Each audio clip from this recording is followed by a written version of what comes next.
I am assuming that we're on and live. So welcome everybody. Yeah, thanks very much.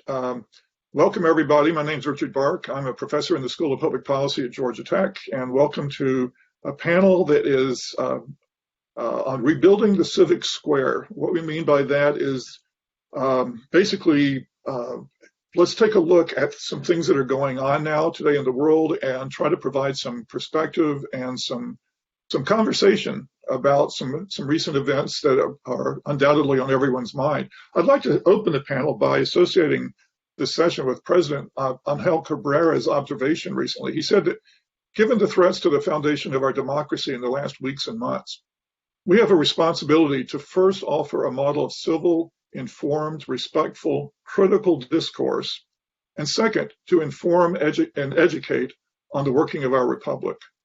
That, in essence, is our purpose today.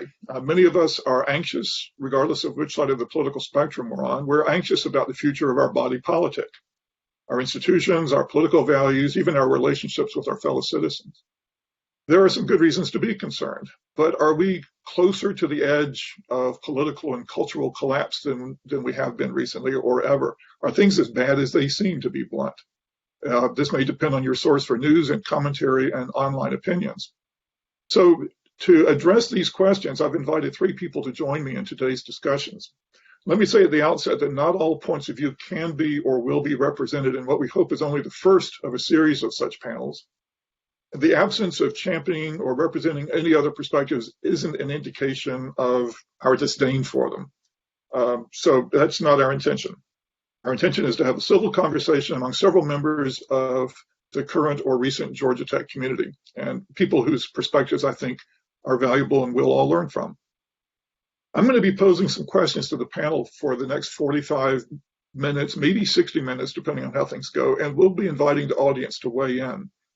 The cameras and mics of those of you who are attending won't be active, but you'll notice a Q&A feature over on the right side of the screen. We're going to have a moderator who might jump in with one of your questions during the first segment, but then we'll go to your questions and comments, so please feel free to contribute whatever you're thinking about. Each panelist, this part's important, each panelist has asked me to be clear that we are all speaking only for ourselves, not for our employers, our schools, or any political cause. So don't blame our employers for anything that we say. Let me start out then with some introductions. You'll understand these people a bit more after you've heard them speak a bit, but let me just start with Kim Harrington.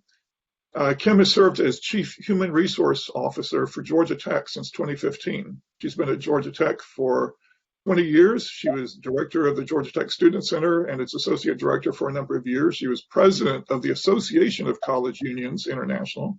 She received that group's highest award, so I guess she did a good job. She has a combined 30 years in higher education, holds a master's degree in counseling and educational psychology from the State University of New York, and a doctorate in educational psychology from Georgia State. She's been an adjunct professor at Georgia State, and she's advised many student organizations in her career, and now she's in charge of human resources for all of us at Georgia Tech. And so welcome, Kim, and thanks for joining us. Absolutely, glad to be here. Greetings, everyone. Yeah, second is Elizabeth Darnall. Elizabeth is currently the health policy advisor for U.S. Senator Chris Murphy from the state of Connecticut. She leads the Senator's health work on the Appropriations Committee and on the Senate Health, Education, Labor, and Pensions Committee. She teaches a spring course on current issues in healthcare delivery as an adjunct professor at Pace University. This is her second time on Capitol Hill. She previously worked as legislative director for a New York congresswoman. In between those stints on Capitol Hill, she served as a political appointee in the Obama administration at the Health Resources and Services Administration in Health and Human Services, and as the Director of Government Affairs at New York Presbyterian Hospital. She's a proud alumna of Georgia Tech's School of History, Technology, and Society, which actually no longer exists. It's been renamed. It's now History and Sociology. But Elizabeth is a HTS alum anyway, and I'm sure they're glad to claim her. Our third panelist is Jacob Chambers. Jacob is an undergraduate computer science major at Georgia Tech.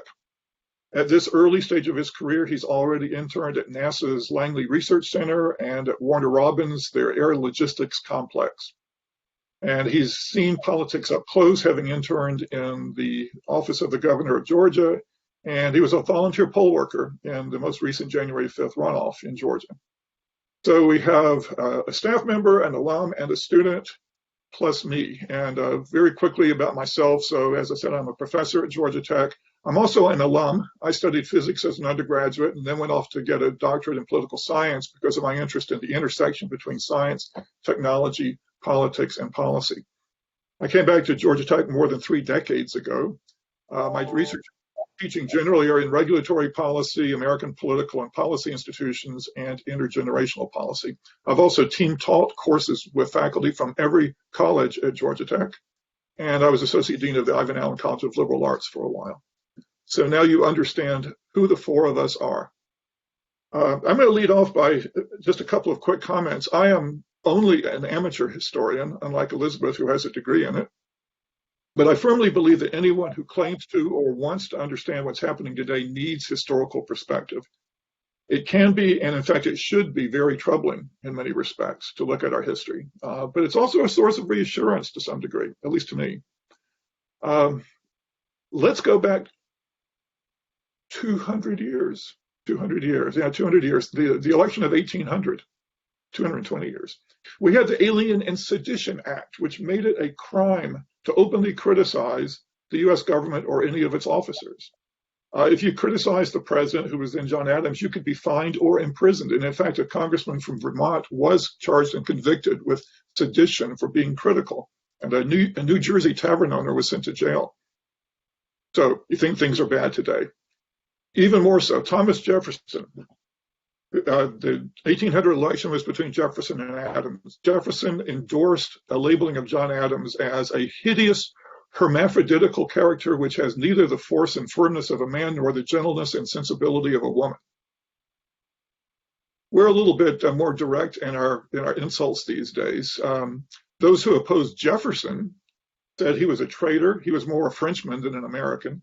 That his election would lead to civil war, and that he threatened everybody who believed in peace, order, and religion.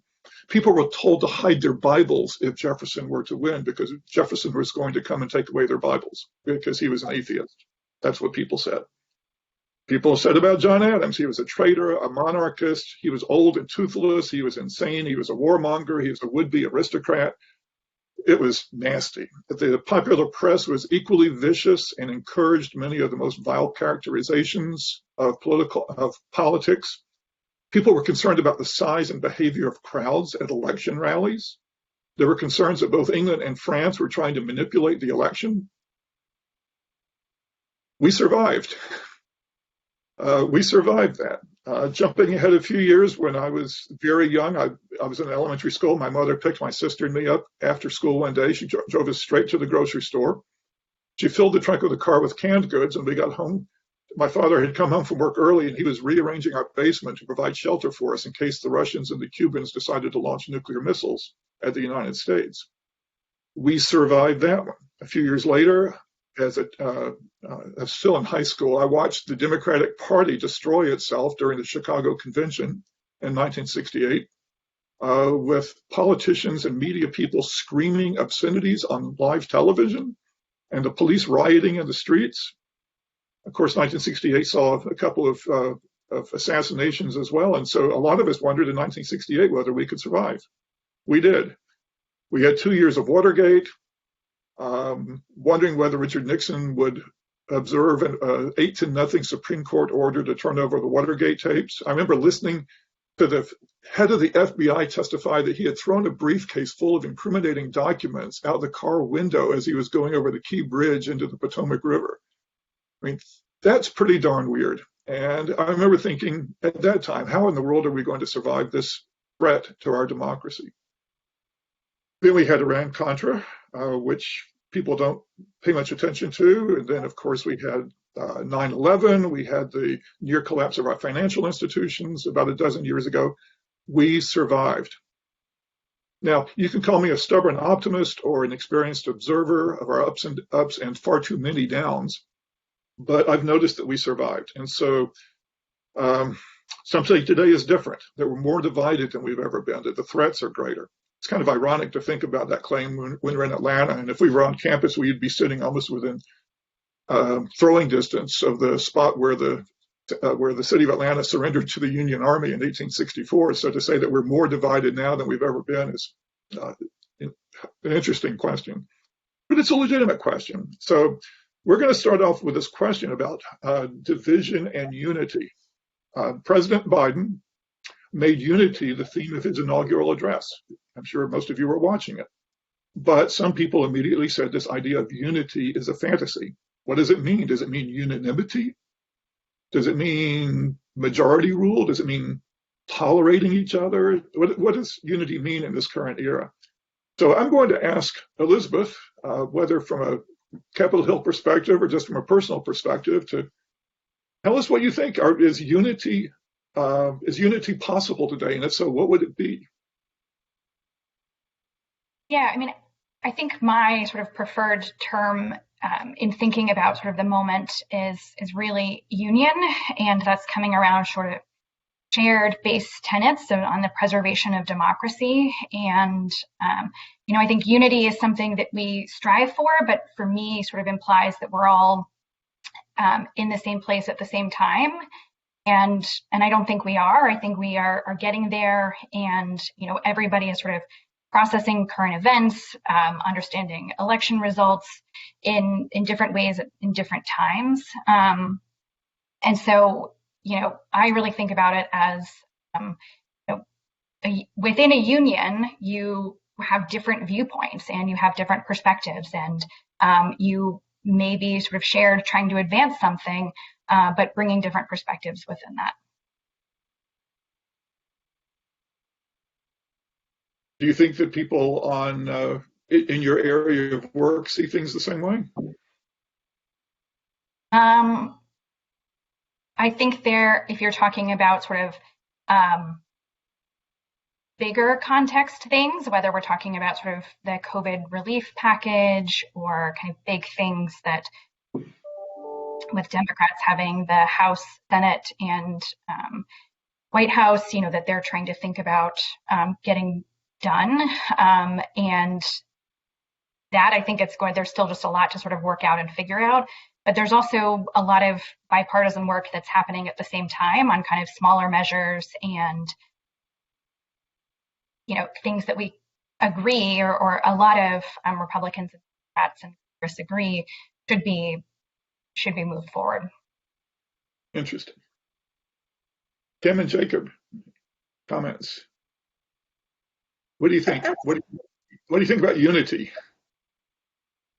I really liked Elizabeth's use of the word union, right? And those differing opinions and coming together and advancing and realizing that we may not all have the same opinion, right? But we're all kind of coming together and thinking about how we can contribute these opinions to move something forward. So I like the spin on that. I thought I agree with it. Yes, and I agree as well. And I think that there's, Elizabeth also brought up the point of unity versus disagreements and opinion. And I liked your example of the Alien Sedition Acts, Dr. Barke, because in a democracy, in a free democracy, it is acceptable to not be completely united on any one issue. You don't need to agree that the incumbent administration or your particular representative or whomever is the best person for that position, or that a vote in Congress was the vote that you would prefer. And that isn't something that makes you disloyal or a bad person in the United States. And so I think when President Biden spoke about unity, the way that I heard it, perhaps it was the way that I wanted to hear it, was not unity of ideas, not unity of political opinion, but unity of purpose and unity of identity, foremost as Americans. Not that we were not necessarily going to agree on everything, the president and I, or the president and any one of the American citizens, but that we could at least agree, and perhaps this is aspirational, I hope not, but at least we can agree that we have the best interest of the country at heart.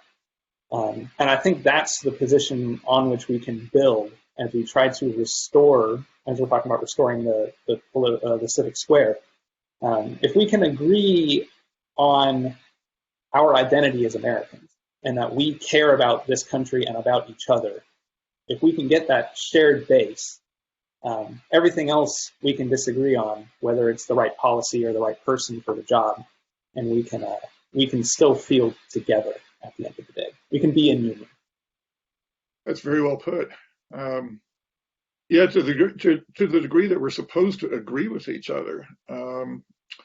My students are always subjected to a little bit of James Madison and Federalist 10, which I recommend to anybody who's trying to understand American politics, because Madison, who was the primary author of the Constitution, was really clear about this. He said that the best way to protect liberty was to make sure that no interest became dominant.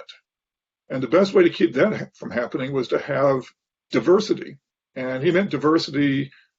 In that era, I don't think the word meant demographic diversity, but he referred to it as diversity of interests.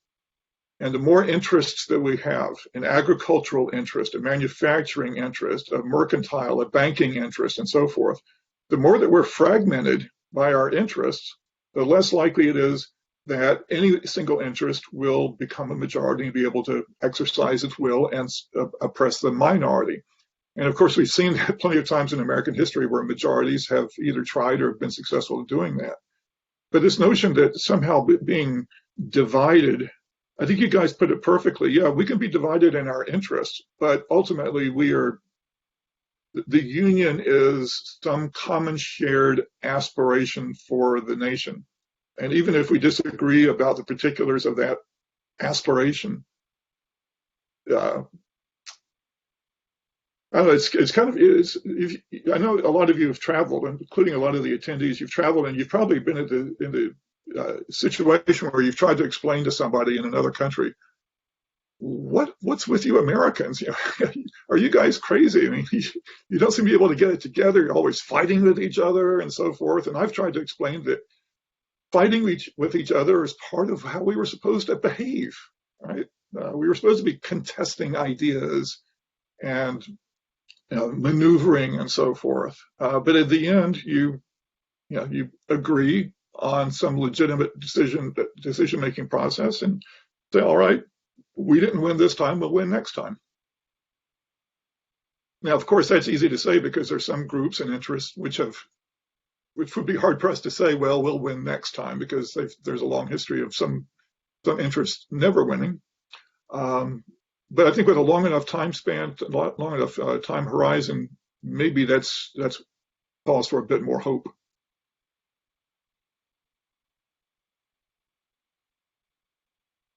I mean, just look at Georgia Tech. We have an engineering interest, we have a science interest, a business interest, and I'm sure the deans don't always get along. But every organization, every collection of people is going to have diverse perspectives and interests, and that's good, as long as people are simple. I think that's part of our strength, right? I think it's important to have that diversity of thought and perspective, and because I think that's what adds value to it. Your comment about diversity, that's exactly it. If we had the same opinion and always, how far would we move? Where's the innovation in that, right? Where's the development in that? Where's the challenge in that? And I think, there's iron sharpens iron. So strong opinions beget strong opinions, and we can move forward. I think it's healthy. How we manage it is important, but that diversity of perspective is really, really key to our success. Yeah, exactly. So for this kind of union, if not unity, what personal traits are required? What's required of us? For us as individuals, or for us as citizens to move in that direction? I think one thing that's really important is that you have to be operating in good faith. I think that in order to truly take advantage of the strength that Kim was talking about from our diversity, we have to, as individuals, be open to the idea that we are not always correct. And that we can learn and grow and improve and benefit from hearing those diverse opinions, those diverse experiences and backgrounds. And if if we continue to follow the trend that I see of siloing ourselves away and only conversing with people that we already agree with, and considering everyone else is either misinformed or is not operating in good faith, and that we're the only ones with the right answer, that is going to prevent us from learning and growing from that free exchange of ideas. And so that's something that I believe everyone on an individual level can look at their own life, look at where am I getting my news from? I think your example of the 1800s is so pertinent in so many ways, Dr. Barke, because my understanding, I'm also not a historian, is that back then newspapers were just openly partisan. You subscribed to the newspaper that reinforced your political views, and we're in many ways seeing a repetition of that. But as individuals, we can take that step to challenge our own priors and say, how can I open my own thinking to these opposing ideas? I may come back and agree what I agreed with the first time. At least I gave it a shot. And I think that is a personal trait that can really, from the ground up, reshape how we view politics. Right. Sorry, go ahead. No, I was just going to say I agree with that completely. President Cabrera recently had a conversation with Cabrera, with the author, right? Muriel Gillian, I think is his name. And he said something that was compelling at the end of his comments. And he said, every night, the last 15 minutes, I read something that I don't know about and maybe that I don't agree with, right? But I'm actively leaning into something to get different understanding, because I read what I read. But once in a while, I need to pick up something different because that expands my perspective and I'm teachable. And so I think we have to be willing to be vulnerable and be teachable. Vulnerable and teachable. Yeah. Wow. I should write that down. Well, and I think for me, we're, part of this panel is talking about civic engagement. And, I feel very strongly that voter engagement and civic engagement doesn't start or end on election day. I happen to love and feel really passionate and want to work day in, day out at the federal policymaking level. But there are ways to be engaged even if you don't do it full time, if you want to work at any level of government, local, state, federal, and then if you want to work in your community and work for local organizations that you're passionate about or for causes that you care about, whether that's your time, your money, your interests, your advocacy, there's so many different ways for that engagement to happen.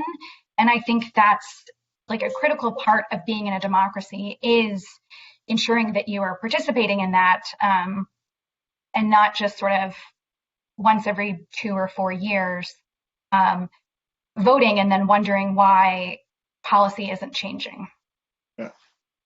Yeah, a lot of people see democracy as a gift or even an entitlement, and they think that we all get to enjoy the benefits of democracy or of the American system, and that's the end of the story. But again, just going back to the framers, they made it clear that civic virtue to them was a two-way street. We would enjoy the benefits of liberty, and at the same time, we would contribute back to defending liberty in whatever way we could.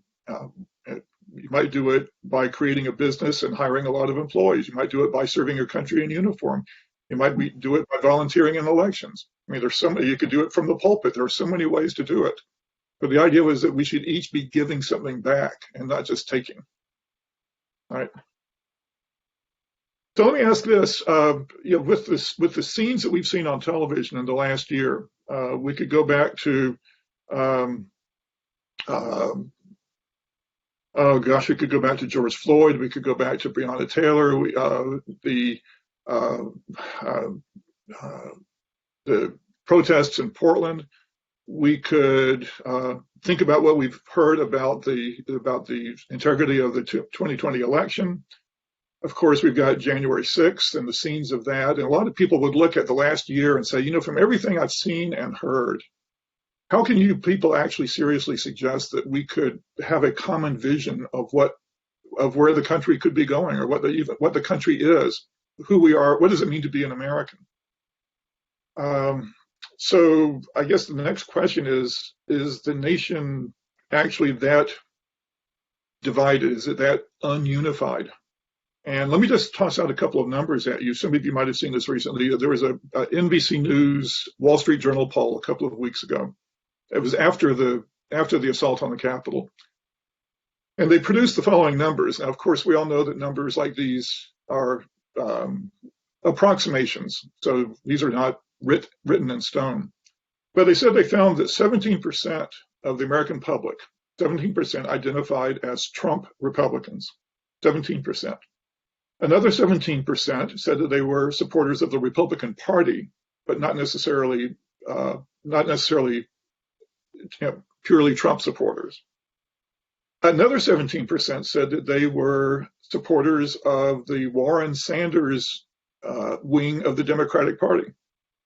And believe it or not, another 17% said that they were Biden Democrats. Now, is it a coincidence that all those were exactly the same? No, it's probably some statistical fluke, but probably in the right ballpark. There was another study that was done a few years ago that looked specifically at Trump voters. And they found that there were their conclusion was that there were at least 5 different types of Trump voters. So you might say that 17% that identified in the NBC polls, well, okay, that's the Trump people. But the Trump people, quote unquote, aren't unified. They found that there were Trump supporters who supported him because of his position on opening the markets with China. That's what they cared about. That was why they were supporting Trump. And others supported him because they saw him as preserving a traditional American concept of what an American looks like and what an American is. There were Trump supporters who were staunch conservatives in the more traditional Republican sense. There were Trump supporters that were mainly anti-elites. They liked the fact that Trump said he was going to stick it to the establishment. He was going to drain the swamp and so forth. He was not part of the Washington elite. That's the reason they supported him. And then there was a final 5th category, which were, the researchers said they were the disengaged, the people that just really don't pay attention to politics, but Mr. Trump looks pretty darn good to them. And that's just about as far as it goes.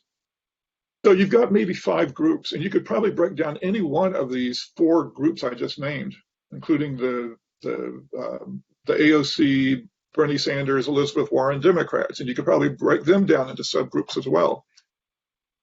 And these subgroups don't necessarily get along with each other. So if we're going to talk about how divided are we, could say, well, we're divided into right and left. We're divided into Republican and Democrat. We're divided into Trump and anti-Trump.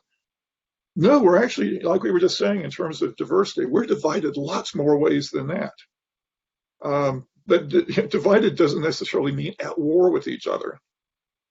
So I actually take some encouragement from that. Right now, it looks like the Republicans are severely divided between the Liz Cheney, Mitt Romney side of the party and the Matt Gaetz, Josh Hawley, Ted Cruz side of the party. Well, go back and look at the enmity between Goldwater and Rockefeller in 1964. This is nothing new. Or the Democrats between Humphrey and McCarthy in 1968. And a lot of people are waiting for the AOC, Bernie Sanders, Elizabeth Warren wing of the party to go into open warfare with Joe Manchin and Nancy Pelosi and maybe Joe Biden. I would just remind people what Will Rogers, the comedian, once said in the 1930s. He said, "I'm not a member of any organized party. I'm a Democrat."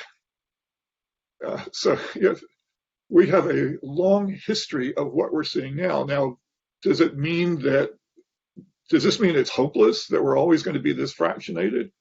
Or does it mean that that's actually a sign of our security? So let me just put it to the panel. Do you guys, when you talk to your colleagues and families, when you talk to your friends, when you talk to people at work or at school, what do you see in terms of when people say the United States is more divided than ever? Forgetting what we see on television, but just in your personal relationships, do you think that's true?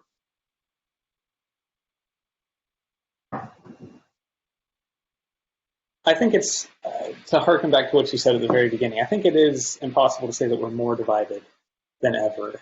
I think we are at, to borrow a math term, we're at a local maximum, right? I think for many people in our lifetimes, we have never been more divided. Certainly in my lifetime. I mean, I'm only 22 years old. I got here, right, sort of in the middle of the current realignment that we're seeing, and we are more divided, I believe, now than we were in 2012 or 2008. But I don't believe that we are more divided than ever. And I think that that should be comforting, because it shows us that there is a way out. There is a way towards a less divided country, because we've done it before. And it's not always easy, and the same formula isn't always going to apply. But I think that we can, at the very least, recapture the ability to talk to one another. We can make strides back, and the fact that we are incredibly fractured on policy, or on individual subgroups of parties, I sort of do see that as an indication that deep down, while people have these identities with the larger groups, they hold principles deeper down. And I think that perhaps if we can reframe the argument from strictly good versus evil, right? The in-group versus the out-group, and more of this is what I believe, what is it that you believe? And just having a constructive dialogue with people who are also operating in good faith and who are sort of coming from same basic principles of civility. I think that we can sort of chart a course to a less divided era, if not on policy or principle, at the very least on how we express our differences in public.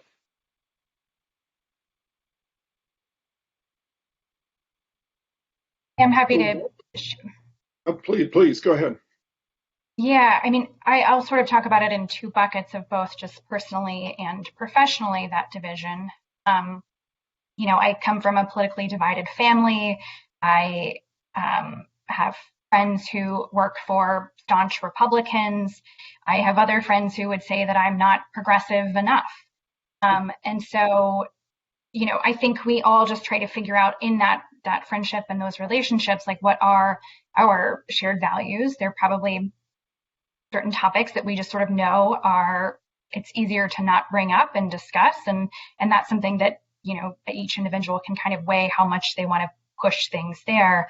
But I also know in the workspace, when I worked in the House for a New York congresswoman, I remember this very charged debate on the House floor where you had two New York congressmen yelling at each other about process, about an issue, and about floor proceedings, and really screaming back and forth at each other.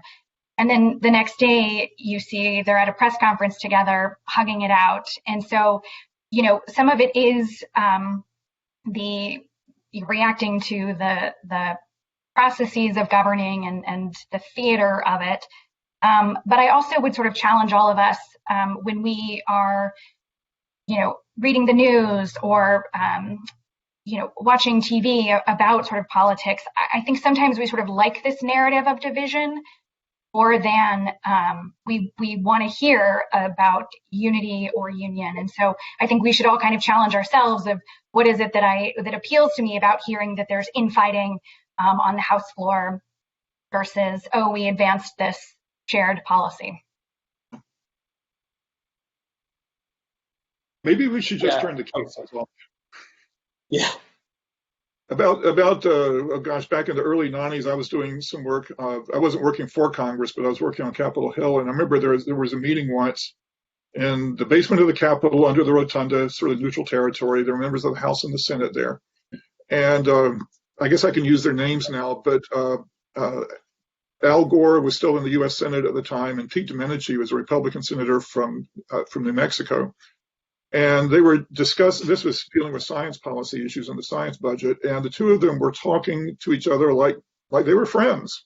I mean, it was a perfectly sane, normal conversation. And I remember sitting there thinking, I wish the cameras were on right now so the country could hear these people talking to each other politely and intelligently. And then there was a congressman there, I won't mention his name, he was from Pennsylvania, and he jumped in the conversation. He said, senators, if the cameras walked in here right now, you guys would be at each other's throats. And they laughed and they nodded, and it was like, yeah, we would be. if there's a camera present. So anyway, my solution to all of this problem is just turn off the cameras. I'm not sure how that. We disagree there, but yeah. Yeah. I'm not sure that's constitutional, but maybe it would help. But that 24-hour news cycle, right? Everyone has a megaphone. I mean, it's just, I think that is impacting how we see things. And often we're focused on only what we listen to. And so that's just feeding more our continuous thoughts. And so it's interesting. Like Elizabeth, I have a very diverse kind of friend group, right? And so I'm going to talk personally, not at work. And so we have some, challenging conversations. And I think it's important for us to do that, though, to lean into, because I think in all of that is just to understand. Help me understand your lens. Help me understand your position so I can just hear it, see it, and because I think if we only take what we see or what we read without making a personal connection to it, we're missing something. When you mentioned Breonna Taylor and George Floyd, the number of friends that reached out to me that are not raising Black sons like I am, right? To reach out and say, let's talk about this. I can't understand it, what you're going through. I can't understand it the way you are, but I want to understand this desperation in the street. Help me understand that in a different way. And I think the more we do that, the better for all of us. Yeah, it's not possible for us to walk in each other's shoes and truly understand what everybody else is going through. But we have to try. Years ago, Georgia Tech had a campus-wide effort on gender equity in the classroom. And it was awareness raising for staff and faculty on the subtle ways in which women and men were being treated differently in the classroom. And they brought in a consultant from the University of Maryland, and he said, I'm going to start by showing you a video of a professor in a seminar, and I want you to count the number of times that you identify that this professor is treating the women with less respect than he's treating the men. So we were primed to watch for that. We were told to watch for that. And it was about a 7-minute video, and I counted 7 incidents where he was just, it wasn't fair at all. So we talked about it, and then the moderator said, now I'm going to tell you what to look for. He said, I'm going to give you some examples of some subtle ways in which there might be gender bias going on. For example, he would refer to if a girl said something, he would say, uh-huh. And if a boy said something, he'd say, well, that's a good point. It's that sort of thing. We watched the video again, and the second time through, I counted 17 episodes, 17 incidents. And I thought, my gosh, have I been that blind all along? Somebody had to tell me what to look for. And I'm sure that all of us need that from time to time. Unfortunately, we don't have very good mechanisms to tell us what to look for. The unintentional ways. I've never been a woman in a classroom. I don't know what that's like. But now I make sure that if I suggest that somebody take the notes, that I don't automatically look at a female and say, why don't you take the notes? Because you're the secretary. It's that sort of thing. Right.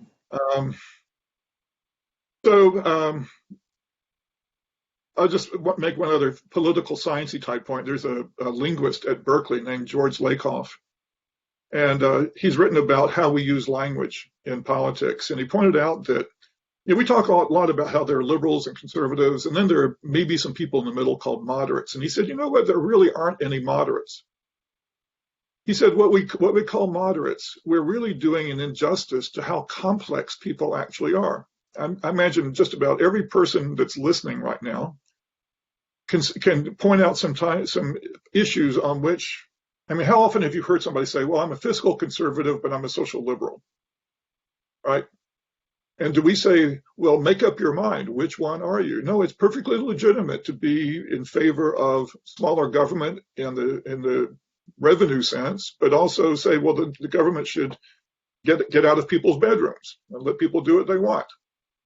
Is that being inconsistent? No. What you're holding is 2 completely rational points of view, but they don't fit neatly into our boxes. And he called these people biconceptuals. And most of us probably are biconceptuals. And yet we hear so much of our political discourse is about characterizing people as liberal or conservative, or Biden or Trump, or Northern or Southern, and so forth. And if we think about it, we're all mysterious bundles of nuances. And if we are, then other people are. right? So yeah, that doesn't fit well into a campaign ad or a bumper sticker or a rant on a so-called news channel, right? There's just not time or the expertise to get into the nuances of human behavior, and that's the reason we should just turn off the cameras. Well, I think one way that connects with what Elizabeth was talking about with the we like the narrative of division is that if we just sort people into red, blue, my team, your team, I'm a huge Georgia Tech sports fan. You know, I go before COVID, I had gone to every single home game, and I will shout to hell with Georgia like there is no tomorrow. But that's not, I believe, a healthy perspective to take into the political arena, right? Because politics, you're actually doing things that are going to impact people's lives for 300 million people, or for, if it's Georgia politics, 10 million people. And, you know, if we apply that level of us versus them to the political arena and just grouping people like we do sports teams, you know, I'm on my team, you're on your team. And we like the fight, you know, we like the win. That's where the whole, you know, owning the libs or owning the cons comes from. It's when we like just putting the other side down or winning, whatever nebulous definition you choose for winning. If we like that more than the actual effects of what politics actually does when it's functioning as a legislative and regulatory effort, that, I believe, is a recipe for dysfunction. Yeah. I think that's why Elizabeth is exactly right, that there's almost certainly room for introspection on where are our own perspectives towards this. Do we secretly crave the cheering masses of our team versus the other team? And part of the challenge for us is that we're at Georgia Tech, where we think that everything is reasoned and rational. And yet I'll go to a Georgia Tech football game and I'll sit in the stands, and the first time they call a penalty on the Georgia Tech team, I am furious. And I'm thinking, I'm in the stands thinking, wait a minute, this is irrational of me. I'm acting like the team is my tribe and somebody has insulted my tribe, which is exactly what's going on. And even at the same time I'm thinking that, I'm still furious at the referee, because how dare he call a penalty on my tribe? Yep. There's a lot of work about tribalism in politics, and, you know, not in some kind of ethnographic sense, but that, you know, that we may be inherently, because of human evolution, we might all need to belong to a tribe, and you might call it a political party or an ideology or a football team. But we have to be careful about falling into that trap. Exactly what you were saying, Jacob. Yeah. Jacob, you made me think of something, though. That's a really good example. When, you know, Dr. Barke, you talked about we're engineers and, you know, we're liberal arts college. But when you think about at a football game, we are yellow jackets at that time. And we have, right? So that there's a common ground. So that diversity that we bring from our academic disciplines, or at that Saturday afternoon, we are yellow jackets, rambling wrecks, really kind of supporting our team. So that's another way that we may have different perspectives and we're working on different things.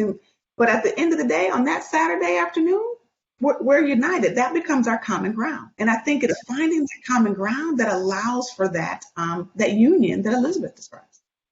And we might say to hell with Georgia, but we don't really mean it. I mean, how many of us would be happy to know that football team from the University of Georgia had descended into Hades and they were being roasted by the devil? I mean, we don't mean that, but sometimes we use phrases like that, and they do actually start to acquire some meaning. They soak in. Yeah. So that, just like Kim was saying, I think as a more concrete example that can perhaps offer us a way towards a better Civic Square is if we as Americans can unite against a shared challenge. And, you know, in the past, you know, we've seen the way that Americans have rallied together, like the effort in World War II, right?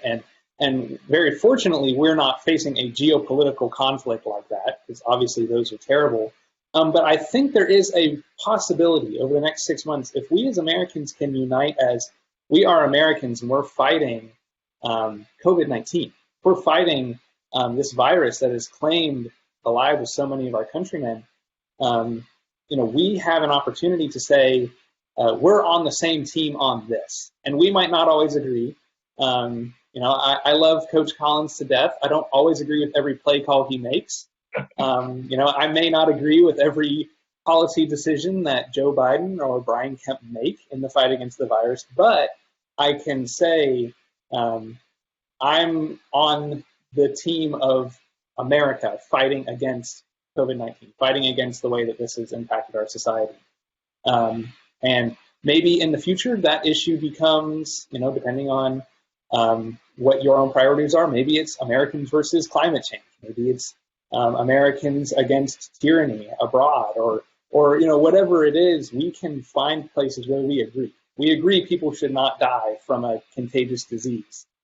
Let's make that our uniting issue, at least for today, and then we can move on to the next challenge together. Yeah, and social scientists and people that study public opinion have found that if you want to find out when presidents are most popular and when people feel most patriotic and most associated with the idea of being an American, it's during times of stress and conflict when, unfortunately, when we're fighting an enemy, it's usually a foreign foe, and it means we're literally fighting them. But fighting an enemy such as a virus or climate change, at least you're not hopefully you're not personalizing the enemy there and associating it with an individual. This is a good point because this leads us to the discussion about civil discourse and how willing we are to listen to others. I mean, Kim and Elizabeth and Jacob, you've all raised this, but when somebody's ideas are orthogonal to your own, is it possible to reach out to the other side and to have people on the other side reached out to you and found a way to communicate with you? Is there any reason for hope? Let me put it this way. If somebody says something that is absolutely, to be blunt, ridiculous, space lasers, starting California wildfires, I think most people would agree that's kind of ridiculous. Can we talk about ridiculous things without ridiculing the speaker? How do we respectfully exchange ideas with people that say things that are just flat out wrong? Some friends of mine about a year ago were talking about climate change, and these were people with college degrees, with decades of experience in business and in law. And somebody said, well, the reason I'm suspicious about climate change is because of the scientists. And I said, what's wrong with the scientists? And they said, well, they're all just getting rich off of climate change. I said, in what way? He said, well, they get all those research grants. And I said, well, what do you think happens if a scientist gets a research grant? And he said, well, they've got that money. I said, no, that money replaces their university salary, and that money is used to pay the salaries of graduate students and so forth. And maybe the person benefits financially from a pay raise the next year because they got a grant, but that money doesn't go in their checking account. These were educated people. They had no idea that's how the system works. It makes me realize how much of the rest of the world I don't understand. I've never been in the military. I don't understand how the military works. I've got close family members who were, but not me. So how do we get past these gulfs? I mean, how do we put ourselves in situations where we're actually interacting with people that see things very differently than we do, whether it's flat out wrong, flat earth, or just something that we find troublesome, to put it politely? How do you have experience with doing that? Elizabeth, you said you've got family members with different perspectives. So do I. So how do we do this?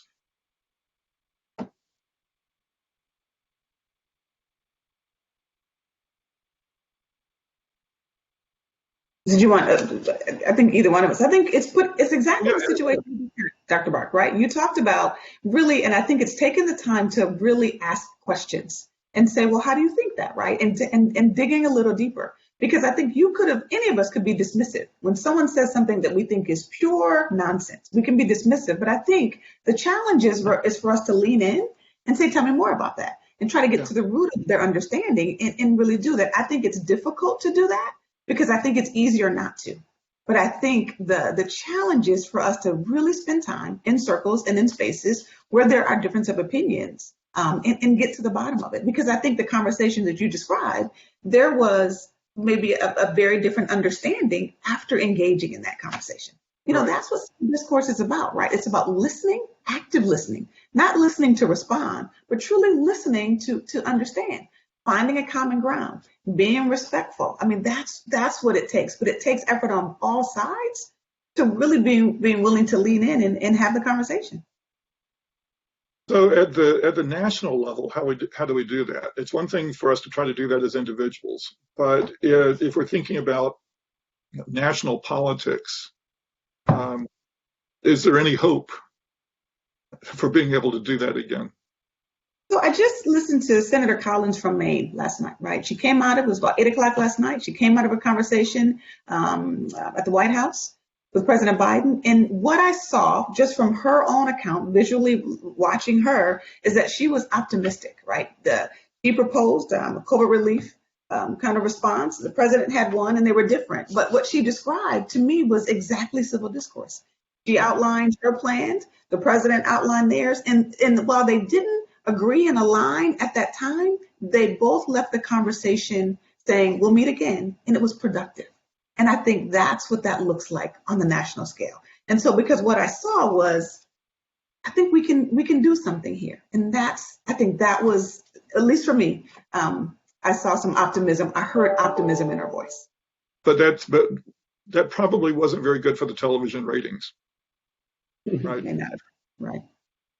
Yeah. May not have. I'm sure there was a correspondent there saying, well, what did you disagree on? Let's get to the good stuff. Right. So, yeah. I think that's exactly part of the challenge I would pose to your question about how do we do it at the national level rather than at individuals, is that I think there is no escaping the individual responsibility at the end of the day, because the answer to rebuilding civic discourse at a national level is that we have leaders who are invested in that civil discourse. And people respond to incentives, whether they're senators or whether they're people just doing their daily jobs or whether they're people going into the voting booth. And it will take either replacing leaders who are not invested in civil discourse or showing those leaders the incentive of the people who are electing you care very deeply about this. Or, like you were saying, the viewers of our cable news channel actually don't want the question about divisiveness. They want to see the question about, how optimistic do you feel about this? Did you have a productive conversation? And so, as a nation, we are just a collection of millions of individuals. And while I would say the answer at the national level is to have leaders who are invested in civil discourse and who remain invested in civil discourse, I think it is inescapable that the impetus for that is going to come from us as individuals at the end of the day. Well, maybe someplace between the national level and us as individuals are other institutions, maybe even such as universities, that find mechanisms and platforms for these kinds of interchanges. Make it maybe a little bit less random, because I'm not sure in my daily life I would stumble across somebody with radically different perspectives than me that I could learn from. So it might be something that doesn't happen just by accident. Maybe it has to be partially designed. We're coming up on an hour, and let me ask each one of you, do you have any final thoughts on this in terms of the future of civil discourse? And should we abandon all hope, or is America basically still okay? If that's not too broad a question.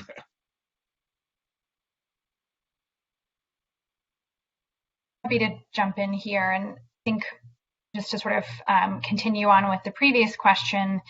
I think part of it, I listened to the debates back in Georgia for the Senate elections, and I remember talking with family frustrated that they didn't really get into the substance of policy of like what real things are you going to advance, and sort of piggyback on Jacob's discussion about individual responsibility. I think participating in town halls, submitting questions, of trying to sort of get beyond that first 15-second, 30-second easy flip answer of like, oh, okay, you've said that you want to advance this. How, in what ways, what particulars, and so really kind of working to, again, back to this idea of engagement, of trying to, get real answers from those in leadership positions or those seeking leadership positions. Yeah. I think you asked Dr. Barke a good question in, are we okay? And I think it is. I think it's okay to say that we're not okay right now. I think that there is a deficit of civil discourse. I think we're on a track that is very concerning to me. And I have the historical perspective of knowing that things have been worse in the past. But I also know that they didn't just magically arrive there. There was a period of decline and decay. And so I think it is fine to say we need to change something about the way that we communicate with each other and the way that we interact with each other.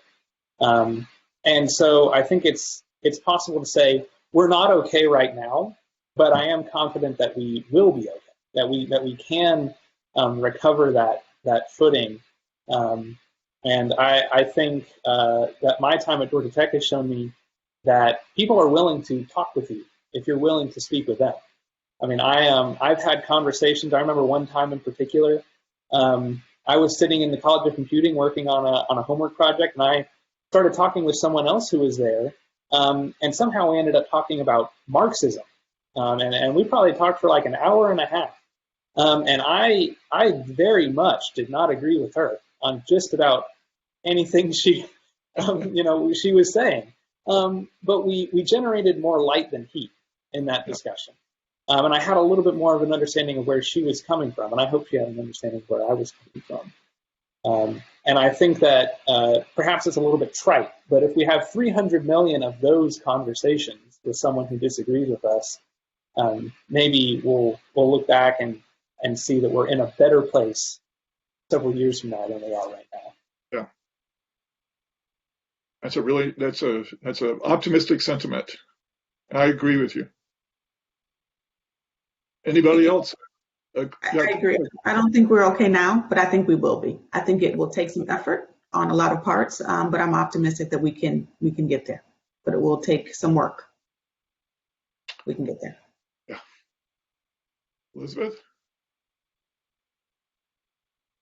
Yeah, I mean, I appreciated Kim's sort of story earlier about, sort of spending time researching and trying to better understand things that you don't know. And so, a little bit is us challenging ourselves, and part of the discourse with others is sort of challenging and understanding our own viewpoints and why we hold them and why we carry them. And so, I think just sort of making sure that we are continuing to sort of learn and understand the perspectives of others and and really trying to understand where they're coming from. That's the best that we can do. Yeah. And it's not always easy, but that's why it's worth doing.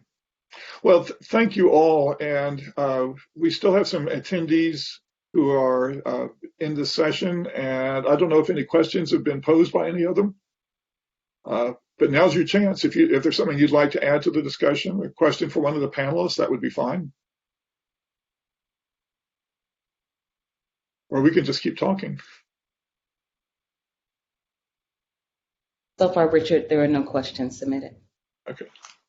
Well, I don't want to push the metaphor too far, but I was thinking the other day about the simultaneity of the COVID virus pandemic and the political turmoil over the last year. And it's almost, they weren't completely synchronized, but it was like, well, has our body politic been struck by a virus? Maybe our body, the politics have been invaded by, well, some people would say by illegal aliens, some would say by Russian hackers, by QAnon, by George Soros, by a willing dupe of Vladimir Putin, or maybe a tool of the Ukrainians and the Chinese. But, okay, so maybe we can say that we've been invaded by something like a virus. And we're showing signs of stress. And just like our bodies, sometimes stress happens because we went for a number of years sort of self-indulgent with not diagnosing our problems or ignoring our problems, gradual decline in health, and making it more likely that these events would cause some harm. Maybe we assumed that the political system would respond with built-in antibodies, the courts and science and the media and Congress, that these systemic actors would somehow counter the new threats, recognize them as threats, just like an antibody would. And then to really push the metaphor too far, maybe the idea is that somebody will find a magical vaccine, a new leader, or a realignment of Congress, or a national awakening and reconciliation that's somehow, Jacob used the word magic before, something magical. Okay, that's the end of my really strange metaphor. But I do think that in some ways, the coincidence of our current sort of malaise politically and what's going on in the real world, it's really unfortunate because a lot of people are very stressed out for a variety of reasons and for very good reasons. And at the same time, we see all of this happening in the political sphere. And I'm just afraid that some people are drawing drastic conclusions for what might actually turn out to be, as I said before, a passing phenomenon. Not that people aren't being hurt and damaged by it. I mean, like any disease, it's probably going to leave some scars. But I just have to think that the timing is really bad on this, and maybe we're not justified in getting too alarmed. As I said before, if we take a longer perspective, maybe we'll realize that this too shall pass. Hopefully not after the same kind of damage that COVID is doing, but 10 years from now, we might look back and say, you know what, in some ways that was almost a constructive period because we learned something from it. Let's hope so. Yeah, I mean, I think just to sort of carry the connection that you're sort of drawing between the political moment and COVID, I mean, I think there are scientists who would say that they've been trying to raise alarm bells for 20, 30 years about the need to invest more in our public health infrastructure, the need to, have better, part of it is state IT systems can't even talk to each other or talk to the federal government. And so we sort of knew that we needed to make those investments, but those were just hard decisions to make at the time, hard investments to make. They didn't seem immediate. And we're sort of seeing some of that on the political side of, we knew we needed to strengthen election security. We knew that we needed to strengthen some voter protection laws. And, because we didn't put those investments in 20 years ago, we're sort of seeing how that's playing out today. So, I think it's sort of making some of those tough decisions and investments, planning when or sort of the foresight to sort of know that these things are going to come up if we don't address them. Yeah. Yes, and I think the question you asked of, will this too pass? I think it will, but I believe that does not mean that we are incorrect to be alarmed. I think it means that it will pass because we are alarmed. I think that we will look back on January 6th in particular, I think, as an inflection point.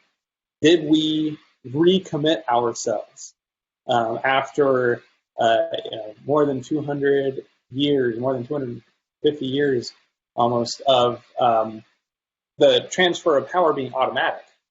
Are we willing to now look at that and say, wow, that was a threat that we did not anticipate and that we were surprised by, but we're not going to be surprised again. We are going to, like you said, develop those antibodies. We're going to react now and, like Elizabeth was saying, prepare for the future. And so it will pass because we have taken these steps to bring ourselves out from it. And that is something that won't be easy, and we probably almost certainly won't get it perfectly correct. But as long as we're making a step in the right direction, I think it can be viewed years from now as a constructive period. We never get it absolutely correct. We're not always sure what correct even means, but yeah, absolutely I agree more. As long as we're showing some, well, Kim was talking about good faith earlier, some good faith effort to move in the right direction, then we've got good reason to be hopeful. We're down to a small number of attendees, so maybe this is a good time to wrap things up. I will thank the panelists again. I should have mentioned earlier that Grace Battle and Michael Pearson, Michael Haggerty, and Denise Ward have been invaluable in making this thing happen. So my gratitude to the four of you as well. And again, to Kim, Jacob, and Elizabeth, thank you so much for taking part of your day to talk with us. I've really enjoyed it. I hope we can do this again sometime. Thank you, Dr. Barke. You were excellent as well. Thank you. Yes, thank you, Dr. Barke. Nice talking with you, Elizabeth and Jacob. Thank you. Yeah. Thank you. Well, Barke.